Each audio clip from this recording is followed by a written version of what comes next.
بسم اللہ الرحمن الرحیم۔ شہداء کے فضائل۔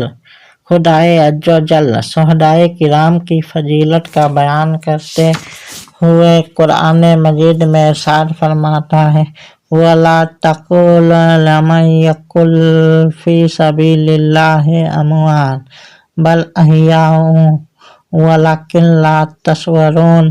جو خدا کی راہ میں قتل کیے جائیں انہیں مردہ مت کہنا بلکہ وہ زندہ ہیں لیکن تمہیں خبر نہیں۔ پارہ نمبر 2 رکوع نمبر 3۔ اور ارشاد فرماتا ہے وَلَا تَحْسَبَنَّ الَّذِينَ قُتِلُوا فِي سَبِيلِ اللَّهِ أَمْوَاتًا بَلْ أَحْيَاءٌ عِندَ رَبِّهِمْ يُرْزَقُونَ۔ جو لوگ اللہ کی راہ میں قتل کیے گئے انہیں مردہ ہرگز نہ خیال کرنا بلکہ وہ اپنے رب کے پاس زندہ ہیں، روزی دیے جاتے ہیں۔ پارہ نمبر 4 رکوع نمبر 8۔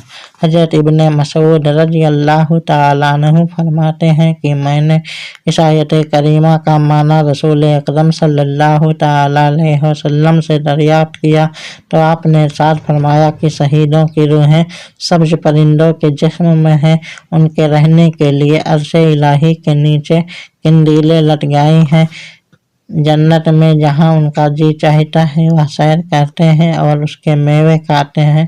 مسلم مشکوٰۃ 330۔ اور سرکار اقدس صلی اللہ تعالیٰ علیہ وسلم شہدائے اسلام کی عظمت بیان کرتے ہوئے ارشاد فرماتے ہیں کہ شہید کے لیے خدائے تعالیٰ کے نزدیک 6 خوبیاں ہیں۔ نمبر 1، خون کا پہلا قطرہ گرتے ہی اسے بخش دیا جاتا ہے اور روح نکلنے ہی کے وقت اس کو جنت میں اس کا ٹھکانہ دکھا دیا جاتا ہے۔ نمبر 2، قبر کے عذاب سے محفوظ رہتا ہے۔ نمبر 3، اسے جہنم کے عذاب کا خوف نہیں رہتا۔ نمبر 4، اس کے سر پر عزت و وقار کا تاج رکھا جائے گا کہ جس کا بے حساب بہا یاقوت دنیا اور دنیا کی تمام چیزوں سے بہتر ہوگا۔ نمبر 4، اس کے نکاح میں بڑی بڑی آنکھوں والی 72 حوریں دی جائیں گی۔ نمبر 6، اور اس کے عزیزوں میں سے 70 آدمیوں کے لیے اس کی شفاعت قبول کی جائے گی۔ ترمذی مشکوٰۃ 333۔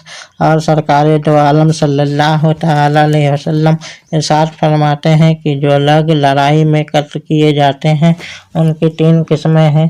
ایک، وہ مومن جو اپنی جان اور اپنے مال سے اللہ کی راہ میں لڑے اور دشمن سے خوب مقابلہ کرے یہاں تک کہ قتل کر دیا جائے گا، یا وہ شہید ہے جو صبر اور مشقت کے امتحان میں کامیاب ہوا۔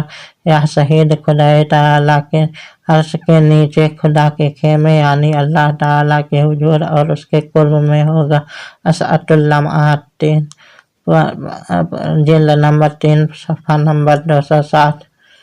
اللہ یفضلہ النبیون ولرجہ النبوت۔ انبیاء کرام اس سے صرف درجہ نبوت میں زیادہ ہوں گے یعنی مرتبہ نبوت اور اس سے جو کمالات متعلق ہیں ان کے علاوہ ہر مرتبہ اور ہر کمال وہ شہید کو حاصل ہوگا۔ اور دوسرا، وہ مومن جس کے اعمال دونوں طرح کے ہوں یعنی کچھ اچھے اور کچھ برے، وہ اپنی جان و مال سے خدا کی راہ میں جہاد کرے، جس وقت دشمن سے سامنا ہو اس سے لڑے یہاں تک کہ قتل کر دیا جائے۔ یہ ایسی شہادت ہے جو گناہوں اور برائیوں کو مٹانے والی ہے۔ پھر فرمایا ان السیف محیا للخطایا وادخل من ای ابواب الجنت شاء، یعنی بے شک تلوار گناہوں کو بہت زیادہ مٹانے والی ہے اور یہ شہید جسے دروازے سے چاہے گا جنت میں چلا جائے گا۔ اور تیسرا، وہ منافق ہے جس نے اپنی جان اور اپنے مال سے جہاد کیا اور جب دشمن سے مقابلہ ہوا تو خوب لڑا یہاں تک کہ مارا گیا، یہ شخص دوزخ میں جائے گا۔